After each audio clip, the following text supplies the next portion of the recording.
my daughter told me not to come to her wedding, I was standing in the middle of my flower shop with white peonies scattered across the work table.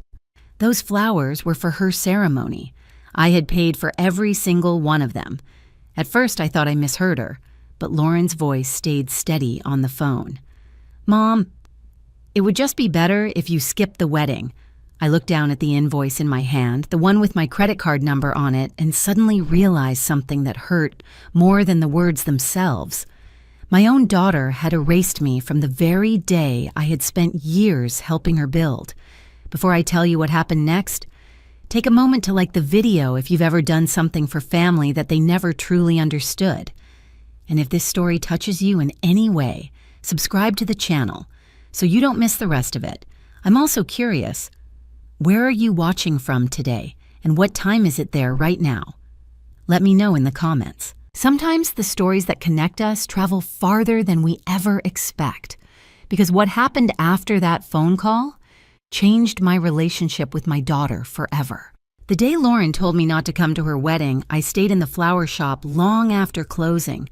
The lights above the work table buzzed softly, and the air smelled like fresh stems and damp greenery. Buckets of white roses lined the floor, waiting to be arranged for the ceremony that was supposed to take place in 4 days. Her ceremony. I sat on the wooden stool behind the counter and stared at the flowers for a long time. For most people, a flower shop is just a place you stop by before a birthday or a funeral. But for me, this little corner shop on Whitaker Street in Savannah had been my whole life, and Lauren's childhood. My husband, Thomas Nelson, and I opened Nelson Floral Designs 29 years ago.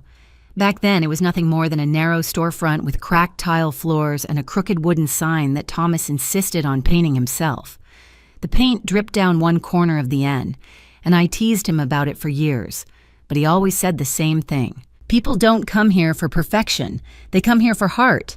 Thomas had a way of saying simple things that felt true. He was the one who believed we could build something with flowers. I was the one who worried about rent inventory and slow winners. Together, somehow, we made it work. And Lauren grew up right there, in the middle of it. When she was 5, she used to sit on a milk crate beside the work table and hand me ribbon while I wrapped bouquets. When she was 8, she started learning the names of flowers. She would walk through the shop, pointing at buckets and announcing them like a tour guide. "Those are hydrangeas. Those are ranunculus. Those are peonies, the fancy ones." By the time she was 10, she could help me build simple arrangements. Customers loved her. She had big brown eyes, messy curls, and a smile that made people forget they were there to plan a funeral. Sometimes brides would laugh and say, "She'll be running this place one day." Lauren always shook her head. "Nope," she'd say proudly, "I'm going to have the biggest wedding in Savannah." I remember one afternoon in particular. She was maybe 12 years old. The shop was quiet, and Thomas had just unloaded a shipment of pink peonies from a supplier in South Carolina. The petals were so full they looked like clouds. Lauren stood there staring at them. Then she looked up at me and said something I never forgot. "Mom, when I get married someday, I want you to do all the flowers." Thomas laughed from across the room. "All of them?" he asked. Lauren nodded seriously. "Everything. The aisle, the tables, the arch. Everything." I told her I would. At the time, it felt like a sweet little promise between a mother and a child, but years have a way of turning promises into quiet responsibilities. When Lauren went to college in Atlanta, the shop felt emptier. Thomas and I kept working the same long hours designing weddings for other people's daughters.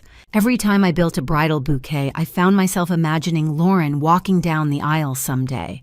I didn't say it out loud often, but in my mind, I was always saving that moment. Then 8 years ago, Thomas died. It happened suddenly. A heart attack on a Tuesday morning while he was unloading flower crates behind the shop. One moment he was there. The next moment he was gone. For months after the funeral, I thought about selling the business. Running a flower shop alone is exhausting work. Flowers don't care if you're grieving. They still need water trimming, refrigeration arranging. Weddings still need deliveries at 6 in the morning. Funerals still need arrangements by noon. But every time I considered closing the shop, I thought about Lauren and about that little girl standing next to a bucket of peonies. So I stayed. I kept the doors open. I took more wedding contracts than I probably should have. I worked 12-hour days. Not because I loved the stress, but because I believed that one day when Lauren got married, I could give her something beautiful. Something that came from years of quiet work. Lauren built a different kind of life. She moved to Charlotte after college and started working in marketing.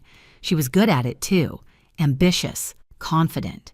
She climbed quickly, switching companies every few years until she landed a position with a luxury development firm. Her social media slowly filled with rooftop dinners, charity events, and polished office photos.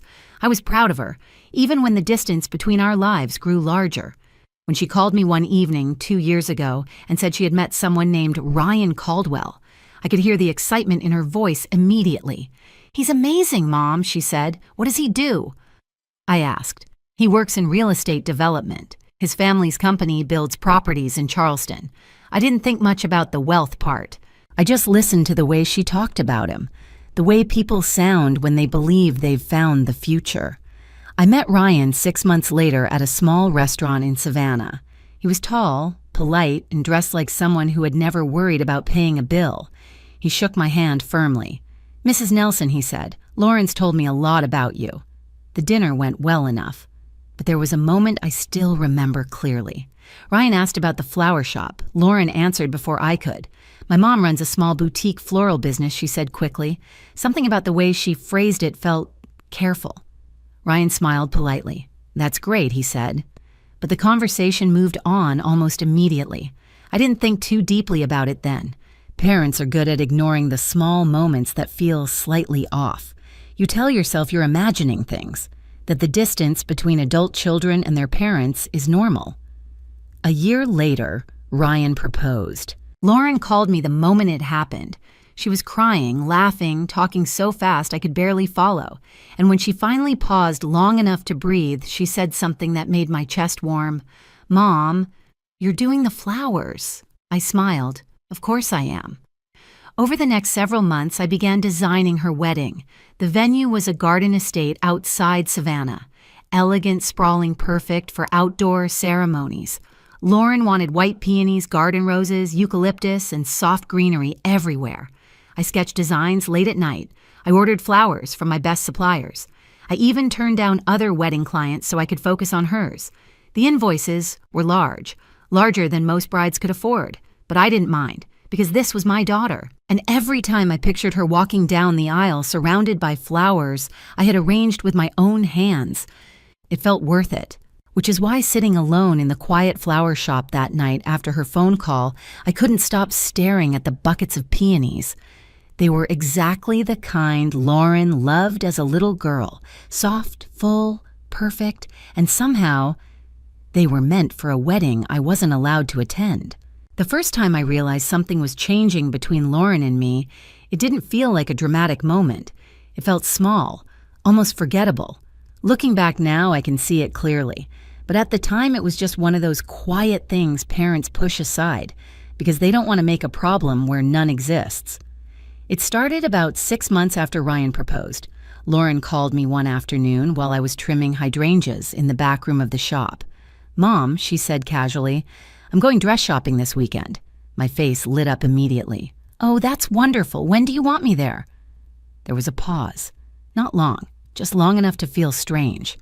"Well," Lauren said slowly, "it's kind of a thing with Ryan's mom and my bridesmaids." I waited for her to add something. She didn't. "You mean you already planned it?" I asked carefully. "Yeah," she said quickly. "It's just easier with everyone's schedules." I nodded, even though she couldn't see me. "Of course," I said. "That makes sense." And technically it did. Lauren was 31 years old. She had her own life, her own friends, her own plans. Still, something about the conversation left a quiet ache in my chest. I told myself not to overthink it. Maybe the dress shopping would be overwhelming. Maybe she wanted a smaller group. Maybe she assumed I was busy. Parents are very good at building explanations for things that hurt. A few weeks later, another small moment appeared. Lauren sent me a photo of a beautiful garden estate outside Savannah. "This is the venue," she texted. It was stunning. An old southern property with oak trees draped in Spanish moss, white columns, and a wide lawn that sloped down toward a small lake. It looked like something out of a movie. I called her immediately. "It's gorgeous," I said. "When are we going to see it?" "Oh," Lauren replied, sounding distracted. "Ryan's family already toured it with us last week." Another pause. "I thought you were traveling for a floral expo," she added quickly. I hadn't been. But again, I didn't say anything. "Sounds perfect," I said instead. Little by little, the pattern continued. I wasn't invited to the cake tasting. I wasn't included when they finalized the guest list. Lauren never asked my opinion about the ceremony layout or the reception schedule, but every time a vendor needed payment, she called me. "Mom, the florist, wants an extra deposit. Mom, the rental company needs the final balance. Mom, the planner, says we need to secure the ceremony arch now." I transferred the money without hesitation, because in my mind, that was still my role. Even if I wasn't sitting at the planning meetings, I was still helping build the day. The first time I met Ryan's mother, Patricia Caldwell, was during a dinner at Lauren's apartment in Charlotte. I remember standing outside their building feeling slightly nervous.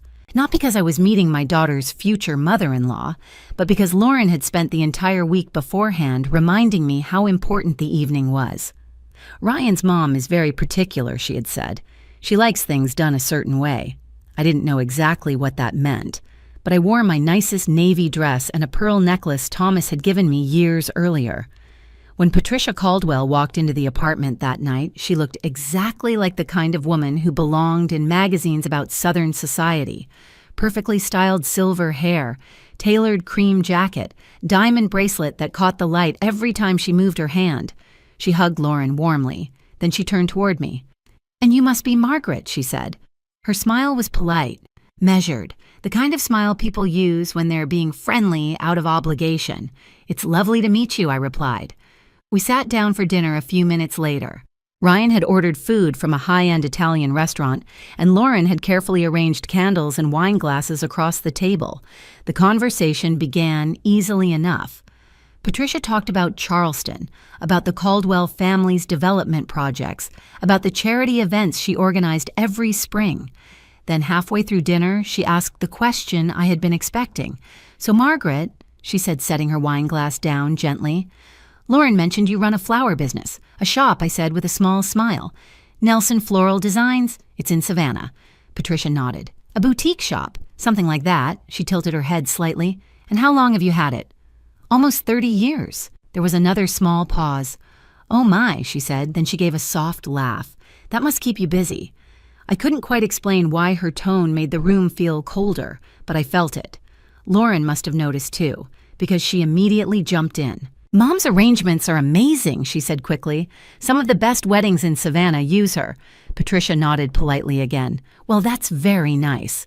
The subject changed a few moments later, but something had shifted. For the rest of the evening, I noticed Lauren watching Patricia carefully, almost like a student waiting to see if she had answered a question correctly. And every time the conversation drifted toward anything about family backgrounds, money, or business, Lauren subtly redirected it somewhere else. After dinner, Ryan walked me to the elevator. "You raised an incredible daughter," he said sincerely. I smiled. "Thank you." Then he added something I didn't quite understand at the time. "She's worked really hard to build the life she has now." The wording struck me as odd, but I simply nodded. That night, driving back to Savannah, I tried to push away the uneasy feeling that had followed me all evening. Families are complicated. New relationships take time. I told myself I was just adjusting to the idea that my daughter was stepping into a world very different from the one she grew up in. But as the months went by, the distance between Lauren and me didn't shrink. It grew. Our phone calls became shorter, our conversations more careful. And slowly, almost invisibly, my role in the wedding shifted. I wasn't the mother helping plan the celebration anymore. I was the person paying the invoices. And at the time, I still didn't realize how intentional that shift had been. The second time I met Patricia Caldwell, it was at the wedding venue. Lauren had finally invited me to see the estate in person, though the invitation came almost as an afterthought. "Mom, you should probably see the place before the wedding," she said over the phone one afternoon. Probably. The word stuck with me longer than it should have. Still, I drove the 2 hours from Savannah to the venue the following Saturday morning. The estate was even more beautiful in person than it had been in the photos Lauren sent me. A long gravel driveway curved through towering oak trees draped in Spanish moss. The house itself sat at the top of a small hill, white columns rising above a wide veranda. Beyond it stretched a garden lawn that sloped down toward a quiet lake, reflecting the late morning sun.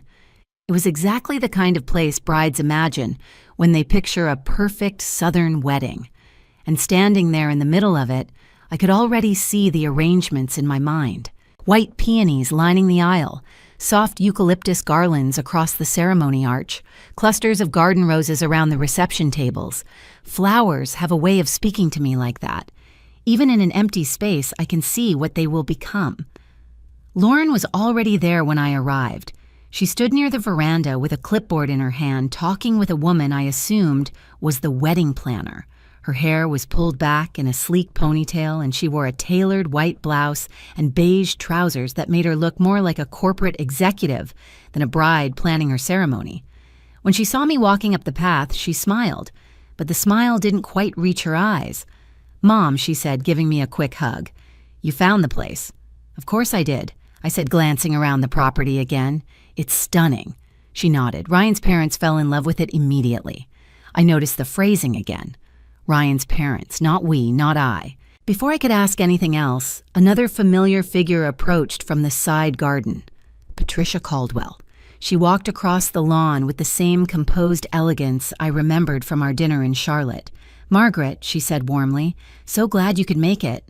"Thank you," I replied. Patricia gestured toward the open lawn behind the house. "This is where the ceremony will be." We all walked together toward the edge of the garden. The planner began describing where the chairs would go, where the musicians would sit, how the guests would move toward the reception tent afterward. As she spoke, I studied the space carefully. My mind automatically began measuring distances, calculating how many arrangements would be needed, how tall the ceremony arch should be. Lauren noticed me studying the lawn. "What do you think?" she asked. "It's perfect for peonies," I said. The planner looked intrigued. "Peonies," Lauren nodded quickly. "Mom has already designed the flowers." Patricia raised her eyebrows slightly. "Oh, I didn't realize the floral arrangements were already decided." Lauren glanced at me. "Well, Mom has been working on them." Patricia smiled politely. "How wonderful that you can help with that, Margaret." Something in her tone made the sentence feel smaller than it sounded. But before I could respond, the planner pulled out a folder and began discussing logistics. "Now regarding vendor payments," she said. "The final deposit for the ceremony setup is due next week." Lauren looked at me again. I understood immediately. "I'll handle it," I said. Patricia's eyes flickered toward me briefly. "Oh," she said lightly. "I thought Ryan mentioned the family would be covering most of the ceremony expenses." Lauren's shoulders stiffened almost imperceptibly. "Mom insisted on contributing the flowers," she said quickly. "Just the flowers," Patricia replied. There was a strange emphasis on the words. I smiled politely. "Yes, just the flowers." The conversation moved on, but the air between us had shifted. For the next hour, the planner walked us through the entire property, where the cocktail hour would take place, where the reception tent would stand, where the catering trucks would park. Lauren stayed close to Patricia almost the entire time. Every decision seemed to pass through Ryan's mother first. Even small things, chair colors, table linens, lighting. I noticed Lauren watching Patricia's reactions constantly, as if waiting for approval. At one point, the planner asked about the ceremony arch. "What style are we thinking?" she said. "Traditional wood," Lauren suggested. Patricia tilted her head thoughtfully. "Something more refined might be nicer." Lauren nodded immediately. "Yes, that sounds better." I stood quietly beside them, but in my mind I was still designing the arch. Not because anyone asked me, but because I couldn't help it. The planner eventually turned toward me. "Margaret, since you're doing the floral arrangements, do you have any ideas?" I opened my mouth. Before I could answer, Lauren spoke. "Mom usually prefers classic designs," she said lightly. "Nothing too elaborate." The words surprised me, because anyone who had seen my work knew that wasn't true at all. But I stayed silent. The tour ended shortly after that. Patricia had another meeting to attend in Charleston and left quickly, offering a brief hug to Lauren and a polite handshake to me. Once she drove away, the atmosphere relaxed slightly. Lauren exhaled deeply. "She can be a lot," she admitted. I looked at her carefully. You seem very concerned about what she thinks.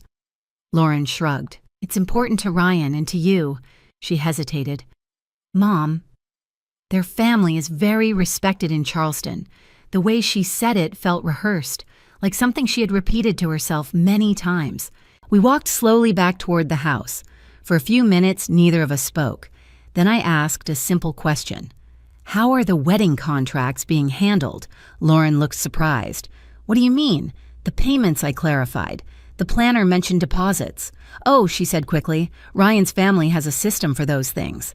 Something about her answer felt incomplete, but before I could press further, the planner called Lauren back to review another document. I stood alone on the lawn again, staring out over the lake. The breeze moved softly through the oak trees above me. In a few weeks, that quiet space would be filled with music, laughter, and hundreds of guests. My daughter would walk down an aisle surrounded by flowers I had chosen. But as I stood there watching Lauren speak with the planner across the garden, a strange thought crossed my mind. For the first time since the engagement began, I realized something important. Lauren wasn't just planning a wedding, she was performing a life, and I wasn't entirely sure where I fit inside it anymore. A week after visiting the venue, the uneasiness I'd been trying to ignore finally settled into something more solid. Suspicion. It started with an invoice. Nothing dramatic at first, just a normal Tuesday afternoon at the shop. The Savannah heat pressed against the windows and the hum of the refrigeration units blended with the quiet music playing from the old radio behind the counter. I had just finished trimming a shipment of garden roses when I sat down in the small office behind the shop to review payments. Wedding season always meant paperwork. Invoices from suppliers, delivery schedules, vendor contracts. Lauren's wedding had become the largest project I had ever taken on personally, which meant the folder labeled Nelson/Caldwell. Wedding was thicker than anything else on my desk. I opened it slowly. Inside were weeks of receipts, floral wholesalers, rental companies, delivery charges, ceremony decor. Most of the payments had been made quickly, sometimes the same day Lauren asked for them. I had never questioned it. She would call and say something like, Mom, the venue requires another deposit. Or the planner says we have to secure the ceremony arch this week. And I would simply transfer the money, because that's what mothers do. But that afternoon, something small caught my attention. An invoice labeled Caldwell Event Holdings. I frowned. I didn't recognize the company name. Normally, I knew every vendor involved in a wedding. Florists know the industry well, but this one didn't ring a bell. I pulled the invoice closer. The amount listed at the bottom made my stomach tighten. $18,750 paid 2 weeks earlier. My credit card number sat clearly at the bottom of the receipt. I flipped through the folder again. Another invoice appeared a few pages later. Same company. Another transfer, this time for $12,000. I leaned back slowly in my chair. That wasn't normal. Floral arrangements were expensive, yes, but those charges weren't for flowers. The invoice description simply read Event Coordination Services, which didn't make sense. Lauren already had a wedding planner. I checked the planner's contract in the folder.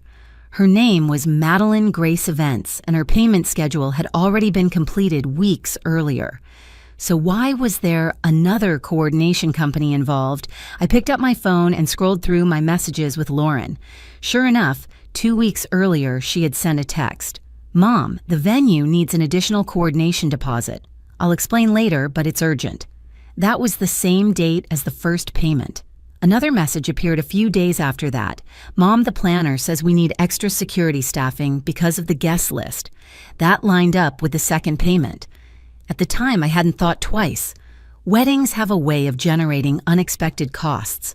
But now sitting in the quiet office with those invoices spread across the desk, something felt wrong. Very wrong. I reached for the phone again and dialed the one person I trusted with numbers more than anyone else. Denise Harper. Denise had been my best friend since high school. She also happened to be an accountant. If something didn't make sense financially, Denise was the first person I called. She answered on the third ring. Well, hello, Margaret Nelson, she said cheerfully. Did you finally take my advice and hire someone else to handle your books? I smiled despite myself. Not exactly. What's wrong? Denise had always been able to hear tension in my voice. I just need you to look at something. Wedding finances? Yes. She laughed softly. I knew it. An hour later, Denise arrived at the shop carrying her laptop and a large iced coffee. We spread the paperwork across the work table where I normally built bouquets. Denise studied the invoices carefully. Her cheerful expression slowly faded. How many times have you paid this company? She asked. I'm not sure. We counted together. 3 payments totaling just over $41,000. Denise whistled under her breath. That's not coordination, she said. What do you mean no legitimate wedding planner charges this kind of money in scattered deposits? She opened her laptop and typed quickly. What was the company name again? Caldwell Event Holdings. Her fingers stopped for a moment. Caldwell, she repeated. Yes. As in Ryan Caldwell, I assume so, I said carefully. Denise frowned at the screen. Well, that's interesting. What is... She turned the laptop toward me. A business registration page filled the screen. Caldwell Event Holdings, LLC registered in Charleston.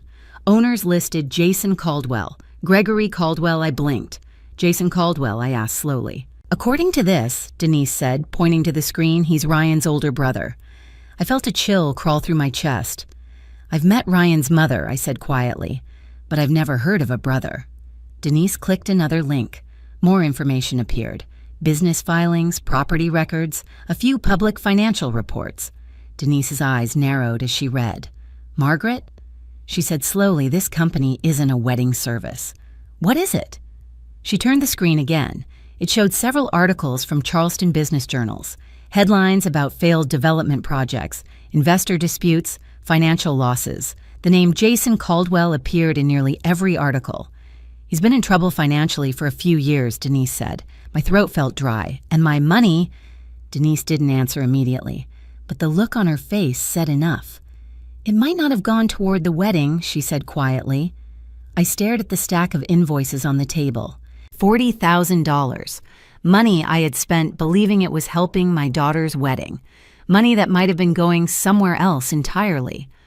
A slow, uncomfortable thought began forming in my mind. Denise must have seen it in my expression. You don't know if Lauren knew, she said gently. I nodded. Of course. There had to be another explanation. Lauren wouldn't lie to me about something like that. Would she? Denise closed the laptop softly. There's one more thing you should see. She opened one of the invoices again and pointed to a signature line at the bottom. A digital authorization. Customer approval. Right above the payment confirmation sat a name. Lauren Nelson. My daughter had approved the transfer. The room felt suddenly too quiet. For a long moment, neither Denise nor I spoke. Outside the shop window, a delivery truck passed slowly down the street. Inside, the scent of fresh roses filled the air.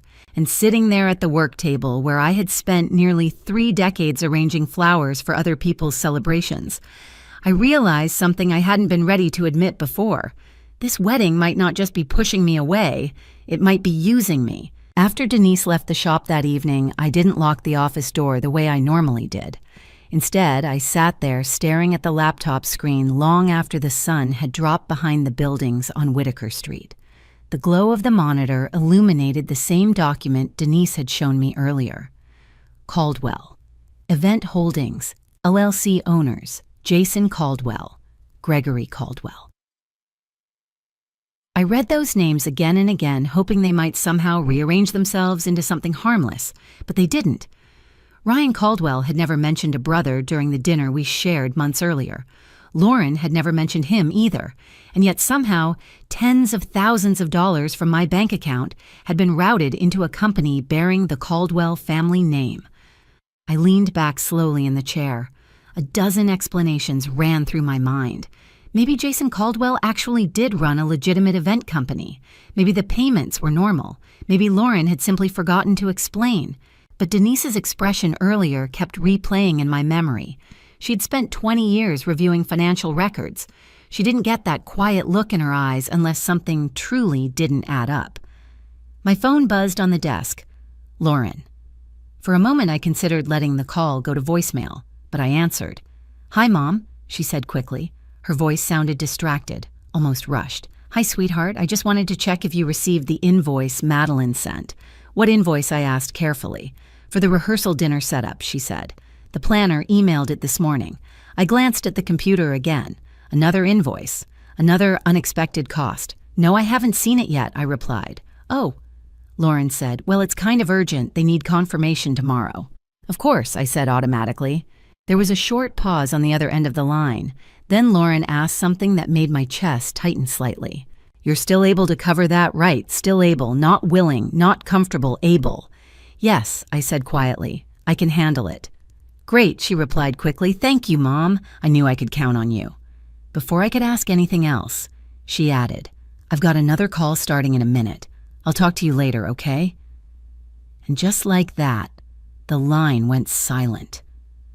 I stared at the phone in my hand. Something about the conversation left a hollow feeling in my stomach. Lauren hadn't asked how I was. She hadn't mentioned the wedding plans. She hadn't even said anything about the venue visit the previous week. The entire call had been about money. I stood up slowly and walked back into the main shop.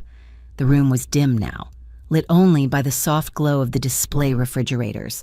Rows of flowers sat quietly in their buckets. Peonies, roses, hydrangeas. Every one of them ordered for Lauren's wedding. I moved between the work tables, touching a few stems absently. For years, this shop had been a place of certainty for me. Flowers followed predictable rhythms. They bloomed, they faded, they needed water and care. People were much harder to understand. I returned to the office and reopened the invoice folder.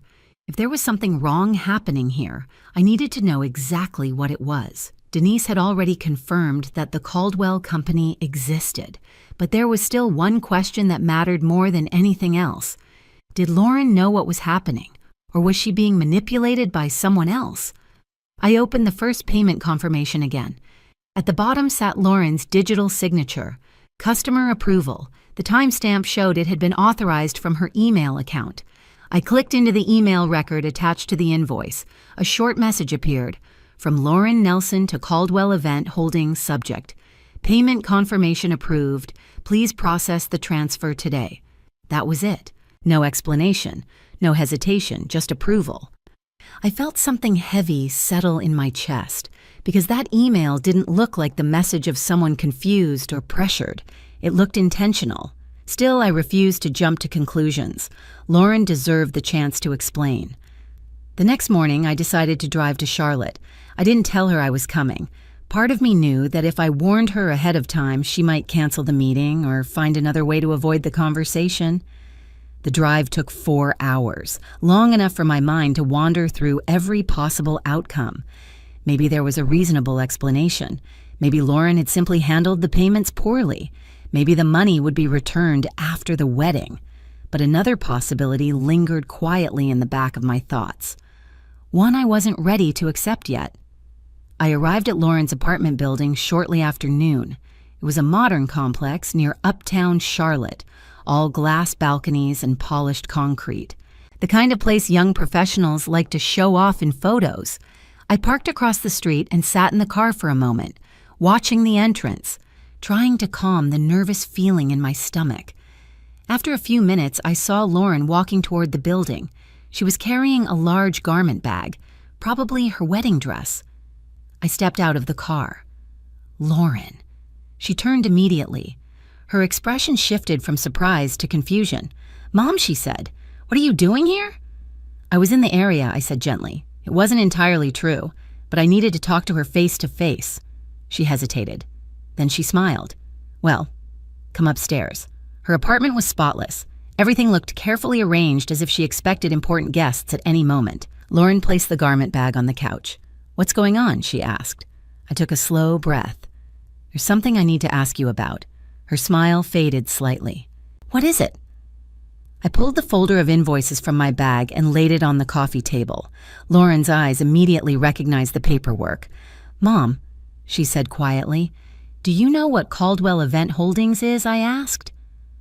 For a moment, Lauren didn't answer. Her eyes moved from the folder to my face, then back again. The silence stretched long enough to tell me everything I needed to know. Finally, she sat down across from me, and when she spoke, her voice was softer than I had ever heard it. "Yes," she said, "I know." For a few seconds after Lauren said, "Yes, I know," neither of us moved.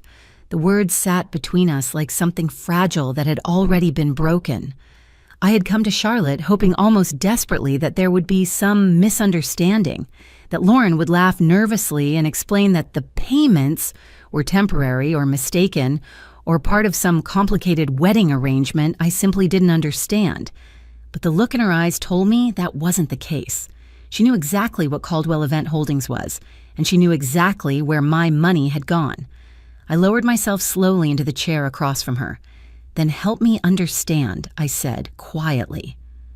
Lauren rubbed her hands together, staring at the floor for a moment. "It's not what you think," she said.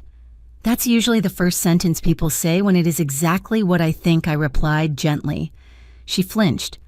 "I wasn't trying to hurt you, Mom." I leaned forward slightly. $41,000 went to Ryan's brother's company. Her eyes closed briefly. "Yes, and you approved the transfers." "Yes." My voice stayed calm, though my chest felt tight. Why, Lauren stood suddenly and began pacing across the living room. "It's complicated," she said. "That's not an answer." She stopped near the window and stared out at the street below. For a long time, she didn't speak. Finally, she said something I wasn't expecting. "Ryan's family doesn't know." I frowned. "Doesn't know what? That you're paying for most of the wedding?" The sentence landed like a stone. "I'm sorry," I said slowly. But Lauren turned toward me. "They think the wedding is being funded through other sources." "What sources?" She hesitated. "Mine." I stared at her. "You told them you were paying for it." "Not exactly," she said quickly. "I told them I had savings and investments. Do you—" Another pause. "No." The room felt very quiet. "So let me understand this," I said carefully.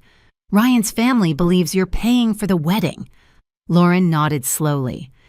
"And the money I've been sending," she finished the sentence for me, "is part of that illusion." I leaned back in the chair. For the first time since opening those invoices with Denise, anger began to creep into my voice. "You lied to them." Lauren nodded again.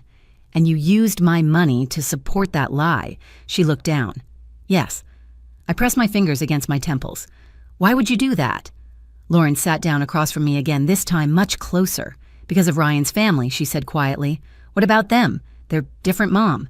In what way they care about appearances, about reputation, about where people come from." I felt a bitter taste at the back of my throat. "And where do they think you came from?" Lauren swallowed. "They believe my parents left me a financial trust when Dad passed." For a moment, I thought I had misheard her. "You told them that Thomas left you an inheritance?" She nodded slowly. I couldn't help it. I laughed, not because it was funny, but because the absurdity of the statement caught me off guard. "Lauren," I said softly, "your father left us a pickup truck, a flower shop mortgage, and a small life insurance policy. I know. Then why would you tell them something else?" Lauren's voice dropped even lower, because the first time I met Ryan's parents, I saw the way they looked at me. I remembered the dinner in Charlotte, the careful smiles, the polite questions, the subtle distance. "They're not cruel people," Lauren continued, "but they live in a world where everyone has money, everyone has status, and you thought you didn't belong." She nodded. "I thought if they knew the truth, they'd see me differently. So you invented a story." "Yes." I took a slow breath. "That still doesn't explain Jason Caldwell." Lauren ran her hands through her hair. "That part happened later. How she looked exhausted now. A few months ago, Jason's business got into serious trouble. Financial trouble? Yes." Ryan knows no. The answer came quickly. Too quickly, Patricia knows, Lauren added quietly. Ryan's mother. "So she approached you, Tao," I said. Lauren nodded. She said it would only be temporary, that Jason just needed a bridge loan to stabilize his company, and she knew you had access to the wedding funds. Lauren's eyes flickered toward the folder on the table. "Yes." I felt a heavy realization forming. "You mean the funds I sent?" Lauren didn't answer. "Lauren, I told you," she said weakly. "It was supposed to be temporary. How temporary, they said, after one project closed, Jason would repay everything. And that hasn't happened." "No." I rubbed my forehead. "So let me summarize." My voice was still calm. Too calm. "You lied to Ryan's family about your finances." "Yes." Then when his brother needed money, Patricia suggested using the wedding funds to help him. Lauren nodded slowly. and those funds came from me. Yes. I sat back in the chair again. The pieces were finally falling into place. But one question remained. And why exactly did you tell me not to come to the wedding? Lauren looked up at me. Her eyes were filled with something I hadn't seen before. Fear. Because if you come, she said quietly, the truth might come out. I frowned. How because people talk, she replied. And if Patricia or Jason say something about the financial help, they might mention the money. Lauren nodded, and then Ryan would ask where it came from. Yes, and if he asked you directly, Lauren's voice cracked. I wouldn't know what to say. For a long moment, I simply looked at my daughter, the little girl who used to hand me ribbons in the flower shop. The young woman now sitting across from me, tangled in a web of lies she had built piece by piece. You didn't ask me to stay away because you were embarrassed by me, I said slowly. Lauren shook her head immediately. No, then why her eyes filled with tears? Because if you're there, everything I told them might fall apart. The truth settled heavily in the room. My daughter hadn't erased me from her wedding because she was ashamed of me. She had erased me because I was the only person who could accidentally expose the lie she had built her entire future around. For a long moment after Lauren finished speaking, neither of us said anything. The apartment felt strangely quiet, like the air had thickened around us. Outside the window, traffic moved through the Charlotte streets as if nothing had happened. People walked past the building, carrying coffee cups, talking on their phones, living their ordinary lives. Inside that living room, however, my entire understanding of my daughter's wedding had shifted. I leaned forward slowly and folded my hands together. So let me ask you something, I said. Lauren wiped her eyes with the back of her hand. When did this start? Her brow furrowed. What do you mean? When did you start believing that the truth about where you came from was something you had to hide? Lauren stared down at the carpet. For a moment, she looked like the 12-year-old girl who used to sit beside me in the flower shop, twisting ribbons between her fingers. I don't know, she said quietly. Yes, you do. She sighed and leaned back into the couch. It wasn't one moment, she said slowly. It was lots of small ones, like what Lauren hesitated. The first time I visited Ryan's parents' house in Charleston, she said. I waited. They have this huge property near the water, she continued. A gated driveway, a boat dock, a guest house bigger than most people's homes. That doesn't make them better than you. I know that now, she said softly. But at the time, it was overwhelming. She looked up at me. You've always been proud of the flower shop, Mom. I am. And you should be, she said quickly. But in that world, people talk about businesses differently. What does that mean? They talk about investments, portfolios, development deals. And a flower shop didn't sound impressive. Lauren nodded slowly. I started noticing the way people reacted when they asked about my family, reacted how they'd smile politely when I said my mom owned a flower shop. I felt the familiar tightness in my chest again, but the conversation would change almost immediately to something more impressive. Yes. I shook my head. Lauren, you built a career in marketing. You worked your way into a successful firm. That's impressive, but that's not how their world works, she said. Then maybe their world isn't worth joining. Lauren let out a small, tired laugh. That's easy to say when you're not standing in the middle of it. I looked at her carefully. Is Ryan like that? She hesitated. No, she said finally. Ryan isn't. Then why build an entire lie around him? Her answer came quickly. Because his family is. That was the part I had begun to suspect. And you thought if they believed you had money, I said they would respect you. Yes. And if they respected you, the marriage would be easier. Lauren nodded. That was the idea. I sighed. But lies have a way of growing larger than the problems they're meant to solve. I know. I leaned back in the chair. So Patricia knew about this. Lauren nodded again. Yes. How long? About 3 months. I felt a spark of anger rise again. She knew you were lying about the wedding money. Yes. And instead of telling Ryan the truth, she offered to help keep the story consistent by taking my money and giving it to her son. Lauren winced. When you say it like that, because that's what happened. She didn't argue. Instead, she whispered something that made my heart ache. I thought I could fix it before anyone found out. How Jason promised his company was about to close a big deal. And then he said once the project sold, he'd return everything. And you believed him. I wanted to. I studied her face. The exhaustion there was obvious now, dark circles under her eyes, a tension in her shoulders that hadn't been there months ago. "Lauren," I said gently, "how much money are we talking about in total?" Her voice dropped to a whisper. "About 60,000. The number hung in the air. $60,000. Money I had earned slowly over years of early mornings, wedding deliveries, and holiday rushes. But strangely, the money itself wasn't what hurt the most. "What hurts," I said quietly, "is that you didn't trust me enough to tell me." Lauren's eyes filled with tears again. "I didn't want you to worry. I'm your mother. Worrying is part of the job." She laughed weakly. "I guess I forgot that." I leaned forward again. "Lauren, listen to me carefully." She nodded. "You built this lie because you thought it would make your life easier." "Yes, but now the lie is controlling everything." She swallowed. "I know, you can't invite me to your wedding because I might accidentally reveal the truth." "Yes."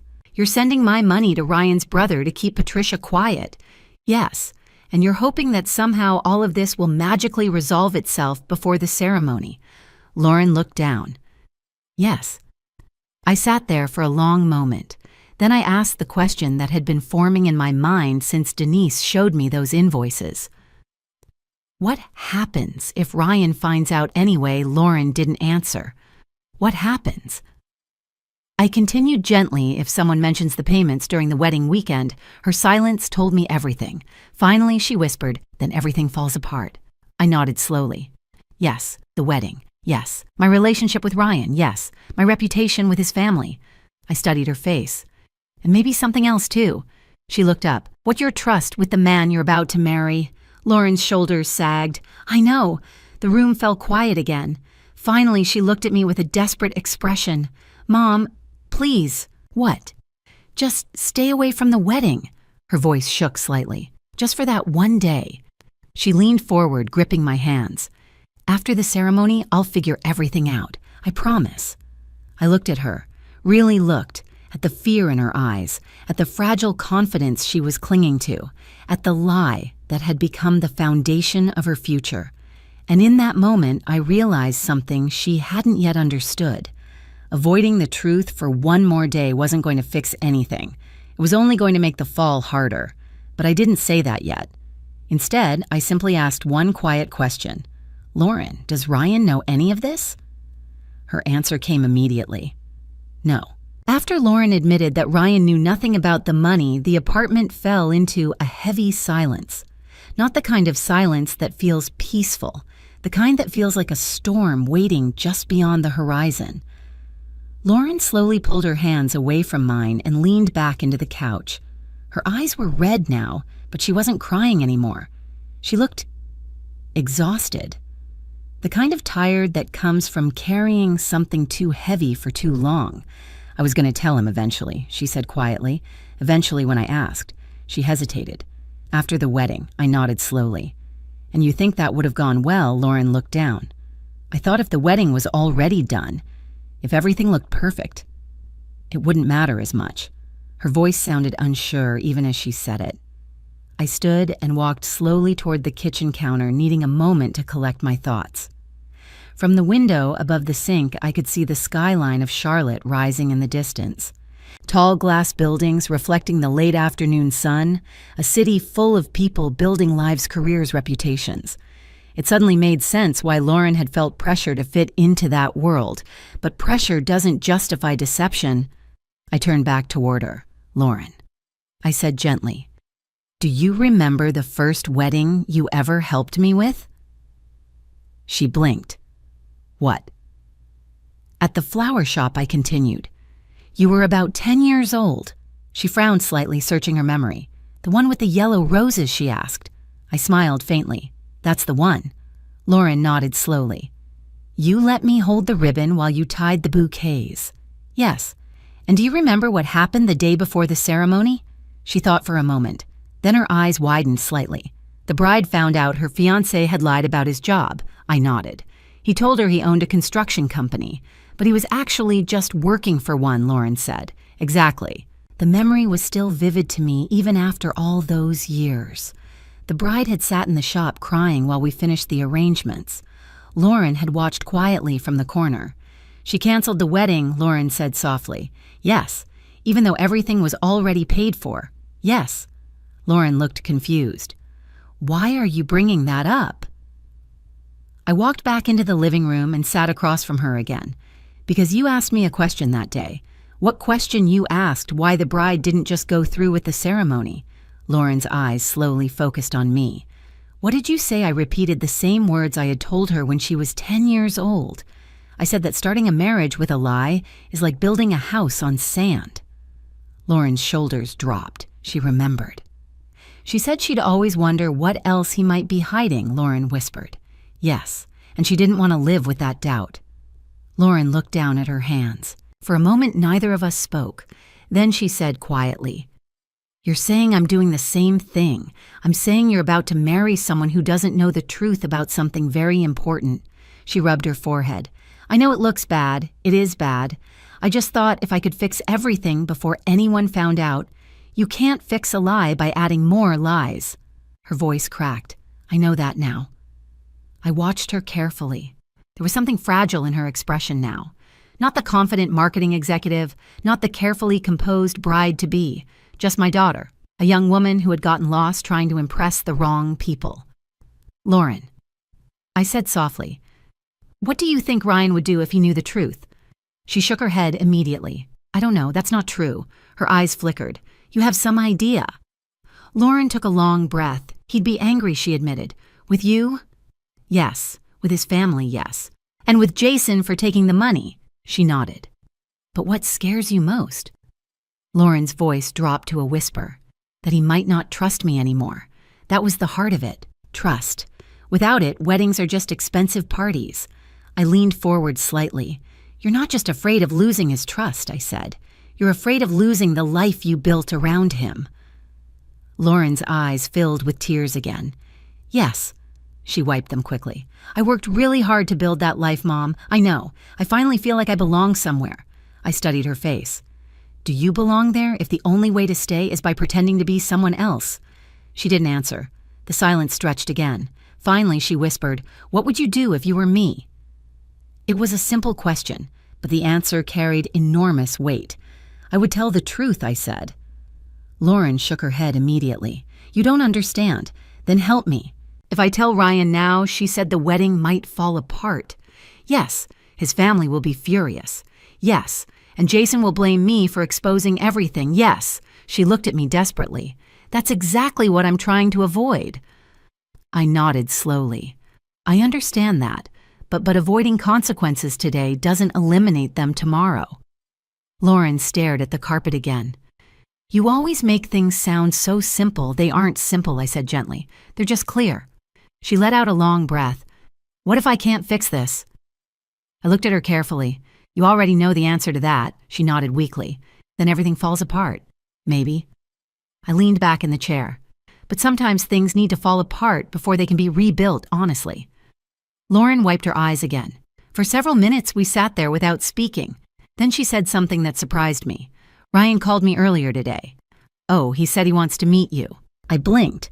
"Why, he said he feels like he doesn't know you well enough. And he asked if you could come to the venue the morning of the wedding." My heart skipped slightly. "The morning of the wedding," Lauren nodded. "He wants to thank you personally for helping with the flowers." The irony of that statement was almost painful. Lauren looked at me nervously. "If you come, he might start asking questions." "Yes," I said quietly. "And if he does..." She didn't finish the sentence. She didn't need to. We both knew what might happen next. After Lauren told me that Ryan wanted to meet me on the morning of the wedding, the room seemed to shrink around us. The wedding was only 3 days away. 3 days until hundreds of guests would gather under the oak trees at that estate outside Savannah. 3 days until my daughter would walk down an aisle lined with flowers I had arranged. And now, somehow, I had been invited back into the story. Not by Lauren, but by the man she was about to marry. "What exactly did Ryan say?" I asked. Lauren sat forward, resting her elbows on her knees. "He called earlier this morning," she said. "He sounded different. Different, how curious." I waited. "He said he feels like he hasn't spent enough time getting to know you," she continued. "That's probably true." Lauren gave a weak smile. He said it's strange that the woman designing the entire wedding hasn't really been part of the planning. I felt a flicker of something uncomfortable in my chest. Ryan was observant. That much was clear. And then he asked if you could come early on the wedding day, Lauren said. Why early? He wants to see the flower installation before the ceremony. I nodded slowly. That part made sense. Florists usually arrive hours before guests to set up, but something else about the situation bothered me. Lauren, I said gently, do you think Ryan suspects something? Her eyes widened. What do you mean, I mean the money? She hesitated. I don't think so. You don't sound sure. Lauren rubbed her temples. Ryan asked a few questions last week. What kind of questions about some vendor payments? My stomach tightened slightly. And what did you tell him? I told him the planner handled everything. And he believed that I think so. Her voice didn't sound convincing. I stood up and walked toward the window again. The sun had shifted lower in the sky, casting long shadows across the apartment floor. 3 days. Everything could unravel in 3 days, Mom Lauren said quietly behind me. Yes. Are you going to come? I turned back toward her. You told me not to. I know, but now Ryan invited me. Yes. She looked conflicted. I don't know what to do. I studied her face. The fear there hadn't disappeared, but something else had replaced part of it. Uncertainty. Lauren had spent months carefully controlling every piece of this wedding. Now for the first time she wasn't sure what the right move was. What do you want me to do? I asked. Lauren looked down at the floor. I don't know. Lauren, she sighed. If you come, there's a chance Ryan might figure everything out. And if I don't come, then he might wonder why. I nodded. So either way, questions might happen. Yes. The truth was becoming clearer with every sentence. The wedding wasn't just balancing on a lie anymore. It was balancing on time. Sooner or later, something would expose the truth. Lauren, I said carefully, what do you think Ryan would do if he discovered the money came from me? She didn't answer immediately, but when she finally spoke, her voice was honest. He'd be confused, and then he'd probably ask why I didn't tell him. That's reasonable. And then he'd start asking about Jason and Patricia. Lauren nodded. And the loan, yes, and the lie about my finances. Her voice became smaller with each sentence. I sat down again across from her. You're afraid of a chain reaction, yes, but that reaction is already coming. Lauren looked up. What do you mean? I mean secrets rarely stay hidden forever. She sighed. I just wanted one perfect day. There was a sadness in her voice that I hadn't heard before. Not panic, not fear, just exhaustion. I know, I said softly. I've imagined this wedding for years. So have I. Lauren blinked in surprise. What, you think you're the only one who dreamed about this day? Her expression softened. I guess I never thought about it that way. When you were little, I continued, you used to stand in the flower shop and design your own wedding out loud. Lauren laughed faintly through her tears. I remember that. You wanted peonies everywhere, I still do, and you said I had to design everything. Lauren nodded slowly. I remember that too. I smiled gently. I kept that promise. Her eyes moved toward the window where the late afternoon light filtered into the room. I know you did. Another quiet moment passed, then Lauren asked something unexpected. Mom, are you angry with me? The question surprised me. I thought about it carefully. I'm hurt, I said honestly, but anger isn't the word I'd use. What word would you use, worried? She frowned slightly. About what? About the weight you're carrying. Lauren looked down again. It's heavy. I can see that. For the first time since the conversation began, her shoulders relaxed slightly. You know what the worst part is, she said. What I actually love Ryan. I nodded. I never doubted that, but now I'm afraid that if he finds out everything, he'll think I only cared about his family's money. That's the danger of lies, I said gently. They change how people interpret your truth. Lauren sat quietly for a moment. Then she said something that caught me off guard. What if Ryan already suspects something? I frowned. What makes you think that he asked a strange question during dinner 2 nights ago? What question? Lauren looked uneasy. He asked why I never talk about my dad's business. My heart skipped slightly. What did you say? I told him Dad worked in floral supply. That's not entirely untrue, but he looked confused. Why? Because he said he couldn't find any records of the company when he searched online. Of course he couldn't. Thomas had never owned a large floral supply company. He owned a neighborhood flower shop. And suddenly, I realized something important. Ryan Caldwell was not a man who ignored details. He was a real estate developer, a man whose career depended on investigating financial records and verifying information. If he had started looking into Lauren's story, then the clock on this secret might already be running out. Lauren must have seen the concern on my face. That's why I'm scared, she whispered. I nodded slowly. Lauren, yes, if Ryan is already asking questions. She waited. Then the truth might arrive at that wedding whether we want it to or not. Lauren's eyes widened slightly, and if that happens, I took a deep breath. Then I answered with the only honest response I could give. Then we'll have to face whatever comes next. The morning of the wedding arrived faster than I expected. In the 3 days between my conversation with Lauren and the ceremony, I hardly slept. Not because of the flowers. The flowers were the easy part. For almost 30 years, I had prepared arrangements for weddings across Savannah. I knew how to organize deliveries, assemble centerpieces, and transform empty spaces into celebrations. What I didn't know how to manage was the quiet tension now hanging over my daughter's wedding like an invisible cloud.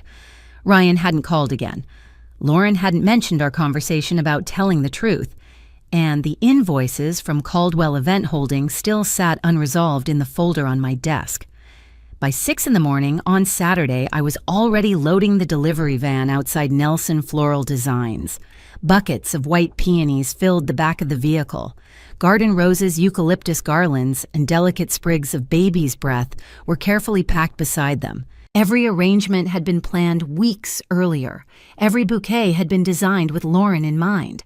As I lifted the final crate into the van, Denise appeared beside me, holding 2 cups of coffee. "You look like you didn't sleep," she said. "That obvious."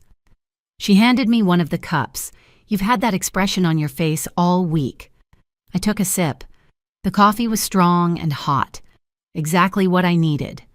"Today's the big day," Denise said. "Yes, still planning to go." I nodded. "Ryan invited me." Denise raised an eyebrow. "That complicates things. Everything about this wedding is complicated." She leaned against the side of the van. "What's your plan?" "I don't have one." Denise gave me a skeptical look. "You always have a plan. Not this time." For once, that was the truth. The next few hours would unfold however they unfolded.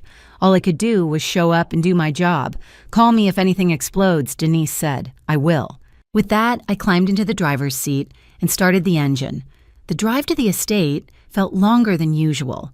The early morning fog hung low over the Savannah roads, and the sky slowly turned pale pink as the sun rose. By the time I turned onto the gravel driveway leading to the venue, the property was already buzzing with activity. Catering trucks lined the side of the house. Event staff carried tables and chairs across the lawn. The large white reception tent stood ready at the edge of the garden. I parked the van near the service entrance and stepped out. Immediately, the wedding planner, Madeline Grace, hurried toward me.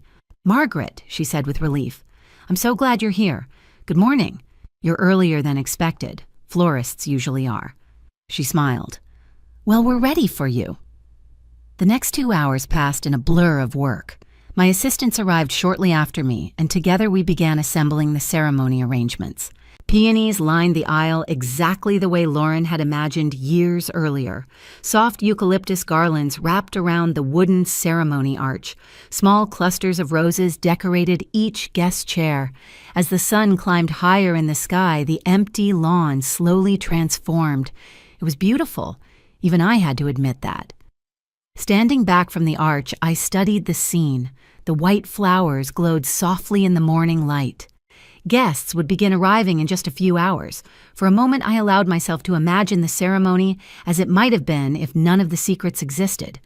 Lauren walking down the aisle, Ryan waiting at the altar, music drifting through the trees. But the thought faded quickly. Reality was rarely that simple. "Mrs. Nelson," I turned. Ryan Caldwell was walking toward me across the lawn. He looked exactly as he had the first time we met. Tall, well-dressed, confident. But today there was something different in his expression, something thoughtful. "Ryan," I said, "thank you for coming." He gestured toward the arch. "These flowers are incredible." I smiled faintly. "Lauren always loved peonies." He nodded. "She mentioned that." For a moment, we stood side by side looking at the ceremony setup. Then Ryan spoke again. "I'm glad you decided to come today. So am I." He looked slightly relieved. "I was worried you might not. Why would you think that?" Ryan hesitated. "Lauren told me you were very busy with the shop. That wasn't exactly the story she told me, but I let it pass. Well, I said I couldn't miss seeing the flowers in place." Ryan smiled. "I'm grateful for everything you've done." His tone was sincere, which made the conversation that followed even harder. "There's something I've been meaning to ask you," he said carefully. My chest tightened slightly. "What is it?" Ryan glanced around the lawn to make sure no one else was close enough to hear. Then he lowered his voice. "Some of the vendor payments for the wedding. Here it comes," I thought. "Have your name on them?" I nodded slowly. "Yes." Ryan studied my face. "I thought Lauren told me she was covering most of the expenses herself." The moment had arrived, just as Lauren feared it might. Ryan wasn't angry. He wasn't accusing. He was simply asking a question. But questions have a way of revealing truths. I chose my words carefully. "I've helped where I could." Ryan looked thoughtful. "That's very generous." Then he added something unexpected. "But the amounts I saw were larger than I expected." My heartbeat quickened slightly. "How did you see them?" I asked. Ryan gave a small shrug. "Jason mentioned a few numbers during a conversation with my mother." "Of course he did," Ryan continued. "And when I asked Lauren about it, she seemed uncomfortable. I said nothing." Ryan watched my expression closely. "I don't want to cause trouble," he said gently, "but I'd like to understand what's really going on." There it was. The question Lauren had been afraid of for weeks, and standing there in the middle of the garden, surrounded by the flowers I had arranged for my daughter's wedding, I realized something. The truth had arrived whether we were ready for it or not. For a moment after Ryan asked his question, the world seemed to slow. Around us, the wedding preparations continued, as if nothing unusual had happened. Staff members carried trays of champagne glasses across the lawn. A violinist practiced quietly near the ceremony arch. Madeline, the wedding planner, called instructions to the catering team inside the reception tent. But standing there beside Ryan Caldwell, the only thing that mattered was the question hanging between us. What's really going on? Ryan wasn't angry. He wasn't suspicious in an aggressive way. He simply looked like a man trying to understand a puzzle that no longer made sense. And I suddenly realized something important. Ryan had no idea how deep the situation went. He didn't know about Jason's financial problems. He didn't know about Patricia encouraging Lauren to keep the lie going. And he certainly didn't know about the $60,000 that had quietly disappeared into Caldwell Event Holdings. He was standing there as the groom expecting his wedding day to unfold normally. I took a slow breath. "Ryan." I said carefully, "This might not be the best time for a long conversation." He gave a small smile. "That's exactly what Lauren said when I asked her." "Of course she did." Ryan looked back toward the house for a moment. Then he lowered his voice again. "Something doesn't feel right," he said. I studied him.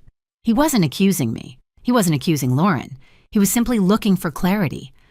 "I care about Lauren," he continued, "and I don't want to start a marriage with unanswered questions." Those words struck me harder than he probably realized, because just 2 days earlier I had reminded Lauren of the same truth.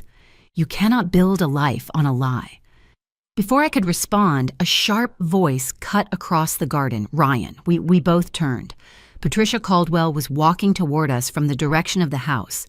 Her heels clicked decisively against the stone path. Even from across the lawn, I could see the tightness in her expression. She stopped beside us and gave me a brief nod. "Margaret, Patricia." Then she turned immediately to her son. "There you are," she said. "Your father is trying to reach you." Ryan frowned. "About what? The seating arrangement for the investors' table?" Ryan sighed slightly. "Mom, that can wait." Patricia followed his gaze toward the ceremony arch. Then she looked at me. "Margaret has everything under control, I assume." "Yes," I said calmly. "Wonderful." Ryan turned back to her. "Actually, Mom, I was just asking Margaret about some of the vendor payments." Patricia's expression didn't change, but something in her posture stiffened almost imperceptibly. "Oh," Ryan nodded. "I noticed some invoices with her name attached." Patricia gave a light laugh. "Oh, Ryan, wedding vendors always mix up paperwork." I watched her carefully. Her voice was smooth, practiced. You don't need to worry about those details today, she continued. This is your wedding day. Ryan didn't seem convinced, but the amounts were significant. Patricia placed a hand on his arm. Jason helped coordinate some of those payments, she said. Everything is already taken care of. The moment Jason's name entered the conversation, I saw Ryan's expression change slightly. Not anger, recognition. Jason, he asked. Yes, Patricia said quickly. He's been assisting with the financial logistics. Ryan looked surprised. I didn't know that. Well, now you do. Ryan glanced at me again, and for a moment I saw the same question in his eyes. Is that really true? Patricia must have sensed the tension. She turned toward me again. Margaret, she said with polite firmness, thank you for helping with the flowers. You're welcome. They're beautiful. I'm glad you think so. Then she added something that sounded almost like a warning. I'm sure Lauren appreciates everything you've contributed. Contributed, not paid for, not funded, just contributed. Ryan looked from his mother to me again. Something clearly didn't add up in his mind. Before he could ask another question, a wedding assistant hurried across the lawn. Mrs. Caldwell, the young woman, said breathlessly, "The photographer needs the groom for the first look photos." Patricia smiled immediately. "There you are, Ryan. Time to get ready." Ryan hesitated. He still looked like he wanted answers. But the schedule of a wedding day moves quickly. He nodded reluctantly. "I'll be right there." The assistant guided him toward the house.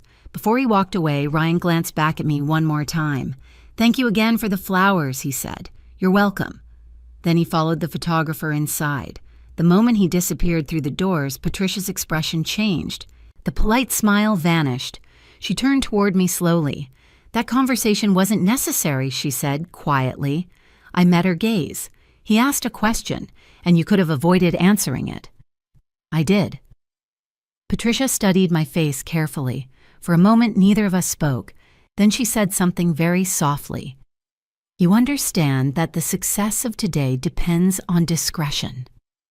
There it was. Not a request, a warning.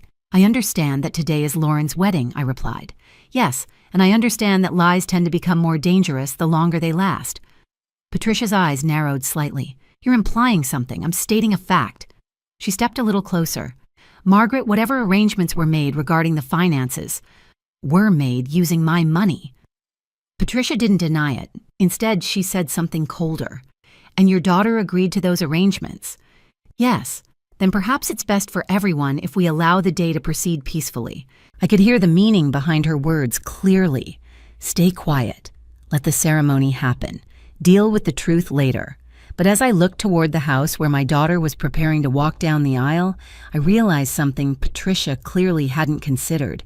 The truth had already started moving. Ryan was asking questions. Jason had mentioned numbers. And secrets like this rarely stay buried once curiosity begins digging. Patricia must have seen something in my expression. "Margaret," she said carefully, "I trust we understand each other." I held her gaze. "Yes," I said. But what I meant by that answer was very different from what she expected. After Patricia walked away, I remained standing near the ceremony arch for several minutes. The morning sun had climbed higher, warming the garden lawn where guests would soon be seated. The peonies lining the aisle had opened slightly in the heat, their petals soft and full, exactly the way Lauren loved them. For a moment, I focused on the flowers. Because flowers are simple. They bloom when they're ready. They fade when their time is over. They don't lie. People, on the other hand, complicate everything. I was adjusting a small cluster of eucalyptus on the arch when Madeline hurried over again. "Margaret," she said, slightly out of breath. "The bride is ready for the final walkthrough." "Already, yes. Hair and makeup finished early." I nodded. "Where is she?" "In the bridal suite upstairs." I followed Madeline toward the house. The inside of the estate had been transformed overnight. Soft white draping hung from the ceilings. Crystal glasses sparkled across long reception tables. Photographers moved quietly through the hallways, capturing preparation shots. The entire place looked like something from a luxury wedding magazine. Yet beneath the beauty, I felt the tension building. Because somewhere inside this house, my daughter was preparing to walk into a marriage built on a lie. Madeline led me upstairs to a large room overlooking the garden, the bridal suite. When she opened the door, several bridesmaids were standing near the windows holding champagne flutes. Lauren stood in the center of the room, and for a moment my breath caught. She looked beautiful. Her dress was simple but elegant ivory silk with delicate lace sleeves. Her hair had been pulled back into a soft bun, and the makeup artist had given her a natural glow that made her look almost like the little girl I remembered. For a second, the complicated emotions inside me faded. All I saw was my daughter. Lauren noticed me standing in the doorway. Her eyes widened. "Mom, yuck." The bridesmaids glanced between us. Madeline smiled politely and stepped aside. "I thought Margaret might want to see the bride before the ceremony," she said. Lauren's expression shifted quickly from surprise to something more complicated. "Can we have a minute?" she asked the room. The bridesmaids immediately gathered their things and left. Madeline closed the door behind them. Now we were alone. Lauren walked slowly toward me. "I didn't know you were here already," she said. "I came early to finish the flowers." She nodded. "They're beautiful. I'm glad you like them." Lauren glanced toward the door, then lowered her voice. "Did you talk to Ryan?" "Yes." Her shoulders stiffened. "What did he say?" "He asked questions?" Lauren closed her eyes briefly. "I was afraid of that. He noticed the vendor payments." Lauren sighed. "Of course he did. He's observant, I know." She walked toward the window overlooking the ceremony lawn. From there, we could see the rows of chairs, the aisle lined with white flowers. "It's exactly how I imagined it," she whispered. I stood beside her. "Yes." For a moment, neither of us spoke. Then Lauren turned toward me. "Did you tell him the truth?" "No." Her shoulders relaxed slightly. "Thank you." I studied her face carefully. Ryan deserves to know eventually. Lauren looked down. "I know, but today," her voice trailed off, "today you want the ceremony to happen first." She nodded slowly. "Just one perfect day." I didn't respond immediately, because I knew that perfect days built on secrets rarely stay perfect for long. Before I could say anything else, the door opened suddenly. Patricia Caldwell stepped inside. She froze when she saw me. "Well," she said coolly, "I wasn't aware we were having a family reunion." Lauren immediately straightened. "Patricia, it's fine." Patricia's eyes moved between us. "Ryan is asking for you downstairs," she told Lauren. "Why, he's speaking with Jason." My heart skipped slightly. Jason Caldwell, the missing piece in this entire situation. Lauren's face paled. About what? Patricia hesitated. Financial matters. The words hung in the air. Lauren turned toward me slowly. What does that mean? I had a feeling I already knew. But before I could answer, a man's voice echoed down the hallway outside the suite. "Mom, Ryan," he sounded frustrated. Patricia stepped toward the door. "I'll handle it." But before she could leave, the door swung open again. Ryan stood in the doorway. Behind him was a tall man with sandy hair and a nervous expression. Jason Caldwell. Ryan's voice was calm, but there was a sharp edge underneath. "Lauren," he said, "we need to talk." Lauren looked like she might faint. "What's wrong?" Ryan stepped into the room. Jason remained in the hallway behind him. Ryan held a printed document in his hand, an invoice. I recognized it immediately. Caldwell Event Holdings. Ryan's eyes moved between me, Lauren, and Patricia. "I just had a very interesting conversation with my brother," he said. No one spoke. Ryan turned to Jason. "Would you like to explain this?" Jason rubbed the back of his neck awkwardly. "Ryan, it's not what it looks like." Ryan cut him off. "Then tell me what it is." Jason glanced at Patricia. She said nothing. Lauren's voice was barely audible. Ryan looked at her. "Lauren, why is Mom telling me that Margaret here paid for most of the wedding?" Lauren froze. Ryan lifted the invoice slightly. And why, he continued slowly, did Jason just admit that part of that money was transferred to his company? The room went completely silent. Outside the window, the violinist began playing softly as guests started arriving. The wedding ceremony was less than an hour away. And in the middle of the bridal suite, the truth that Lauren had been trying to hide for months was finally beginning to unravel.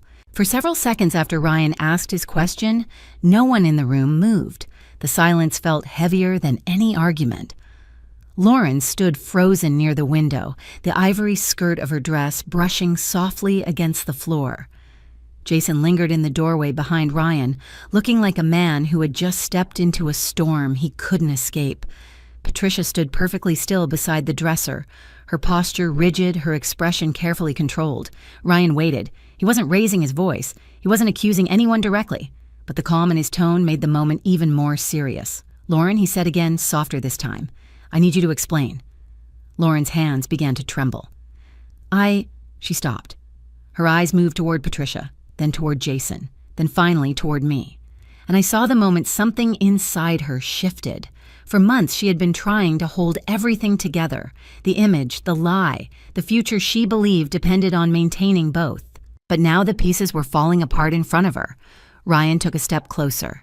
"Did Margaret pay for the wedding?" he asked. Lauren nodded slowly. "Yes." Ryan exhaled quietly. "That's not what you told me." "I know." His voice remained steady, while Lauren's eyes filled with tears. "I was afraid." "Of what? That you'd see me differently?" Ryan frowned slightly. "Differently," how Lauren wiped at her face. "Because my family isn't like yours." Ryan looked confused. "I never asked you to be, but your mother did." The words slipped out before Lauren could stop them. The room went still again. Ryan turned slowly toward Patricia. Mom Patricia's expression hardened. "This is hardly the time for dramatics." Ryan didn't look away from her. "Did you know about this?" Patricia lifted her chin slightly. "I knew Margaret had offered to contribute." Ryan held up the invoice. "This says more than contribute." Jason shifted uncomfortably in the doorway. Ryan noticed. "And you," he said, turning toward his brother. Jason swallowed. "Ryan, I was going to tell you." When Jason didn't answer, Ryan's voice became sharper. "Before the wedding, still no answer." Ryan stepped closer to him. "You took money from the wedding fund." Jason raised his hand slightly. It was a temporary loan. "From Lauren?" Jason hesitated. Then he glanced at me. Ryan followed his gaze, and the truth clicked into place in his mind. "The money came from Margaret," Ryan said quietly. No one denied it. Ryan let out a long breath and ran a hand through his hair. For the first time since entering the room, he looked genuinely shaken. "You all knew about this." Jason looked at the floor. Patricia remained silent. Lauren whispered yes. Ryan stared at her. "How long?" "A few months. And you didn't tell me." Lauren shook her head. "I was going to fix it before you found out." Ryan let out a quiet, incredulous laugh. "That's what people always say after they're caught." Lauren stepped toward him. "Ryan, please listen." "I am listening." Her voice trembled. "I thought if the wedding happened first, if everything was perfect, then it wouldn't matter as much." Ryan looked around the room slowly. "At least now I understand why Margaret was asked not to come." Lauren closed her eyes. "I didn't want the truth to come out." Ryan looked at me then. "I'm sorry," he said quietly. "You shouldn't be," I replied. "I should have asked more questions sooner. Sometimes people see what they're ready to see." Ryan nodded slowly. Then he turned back to Lauren. "What else don't I know?" Lauren hesitated. "That's everything." "Are you sure?" "Yes." Ryan studied her face carefully. The silence stretched for several long seconds. Outside the window, music drifted up from the garden. Guests were arriving. The ceremony was minutes away. Finally, Ryan spoke again. "You know what hurts the most?" Lauren's voice was barely audible. "What? It's not the money." She looked surprised. "Then what is it?" Ryan's answer came quietly. "That you didn't trust me enough to tell me the truth." Lauren began to cry. "I was afraid you'd think I was pretending to be someone I'm not." Ryan shook his head slightly. "You were pretending." Her shoulders collapsed. "I know." Ryan looked toward the door, then back at Lauren. "I love you," he said. The words made her look up. "But marriage is built on trust," he continued. "And right now, I don't know if we have that." Lauren stepped closer to him. "We can fix it." Ryan didn't respond immediately. Instead, he glanced toward the window again. Guests were beginning to take their seats in the garden. The violin music grew louder. The wedding planner's voice echoed faintly from downstairs. The ceremony was about to begin. Ryan turned back to Lauren. "I need a few minutes to think." Then he walked out of the room. Jason followed him down the hallway without a word. Patricia lingered for a moment longer. She looked at Lauren, then at me. "This did not need to happen today," she said quietly. But there was no anger in her voice now, only resignation. Then she left. The door closed behind her. Lauren sank slowly onto the chair near the window. Her wedding dress pooled around her feet like spilled silk. "I ruined everything," she whispered. I walked across the room and knelt beside her. You didn't ruin everything.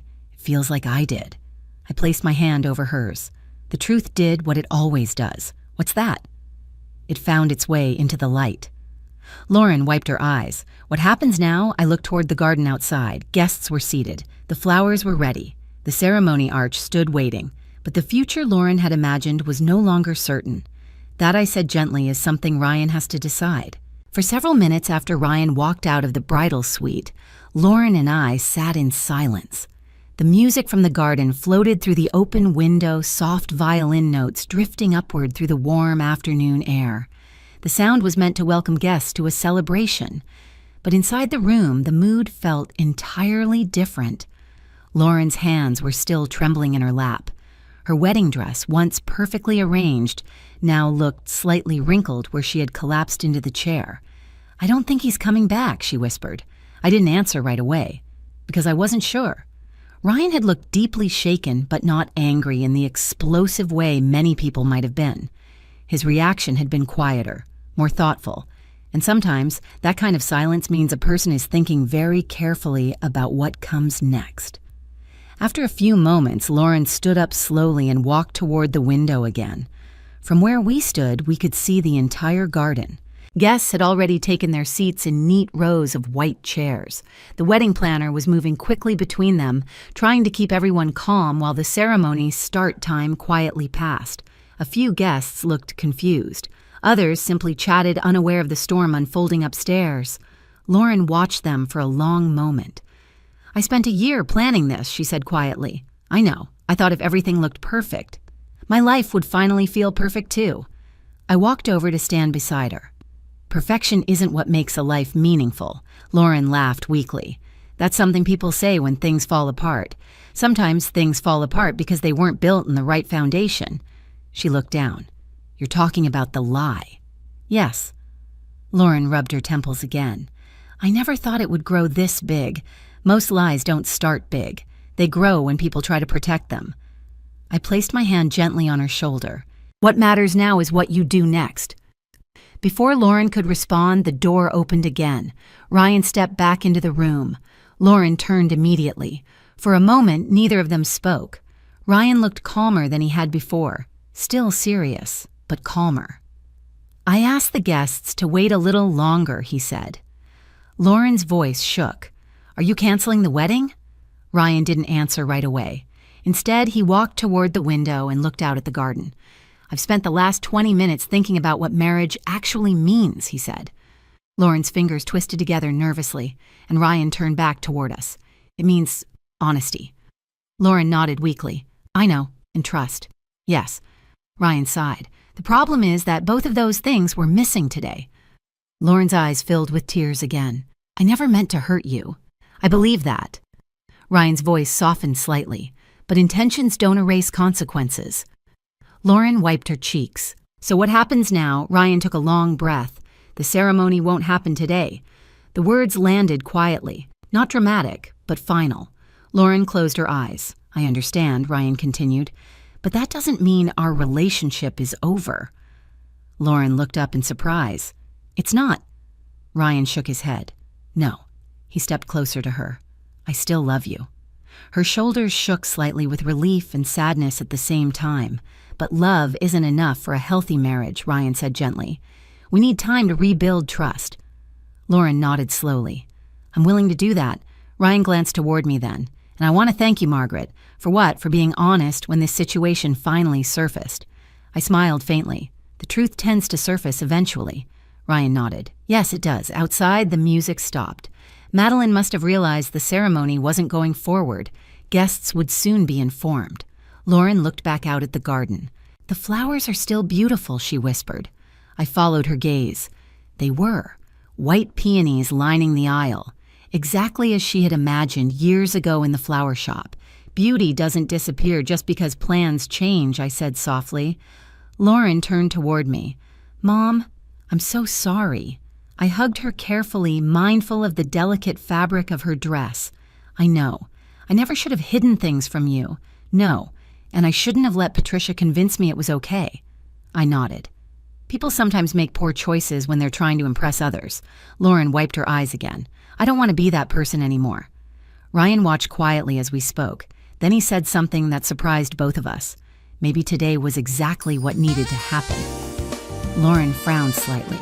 What do you mean? If we had gone through with the ceremony while all of this was hidden? Ryan said the truth would have surfaced eventually, and the damage would have been worse. Yes. Lauren took a deep breath. So what do we do now? Ryan smiled gently. First, we tell the guests the truth, that the wedding is postponed. Yes. Lauren nodded. Then what? Then we take some time. For what? To figure out what our relationship looks like when it's built on honesty instead of appearances. Lauren looked thoughtful. I think I'd like that. Ryan turned toward me again. And Margaret, yes, I hope someday you'll still design the flowers when we finally get married. I laughed softly. That depends. On what? On whether my daughter learns her lesson. Lauren smiled through her tears. I think I already have. We stood together for a moment, looking out over the garden. The chairs would soon be empty. The guests would leave. The celebration would end before it ever truly began. But strangely, I didn't feel sadness. Because sometimes the most important moments in life are not the ones that go perfectly. They are the ones that force people to face the truth. And from that truth, something stronger can grow. Life has a funny way of teaching us lessons when we least expect them. As parents, we spend years trying to give our children everything we can support opportunities, love, and sometimes even the quiet sacrifices they never see. But one thing I've learned from this experience is that love should never come at the cost of honesty. Lauren wasn't a bad person. She was a young woman who became trapped in a lie because she was afraid she wasn't good enough. She thought that if she could just make everything look perfect, the world would accept her. But the truth is, people don't build real relationships through appearances.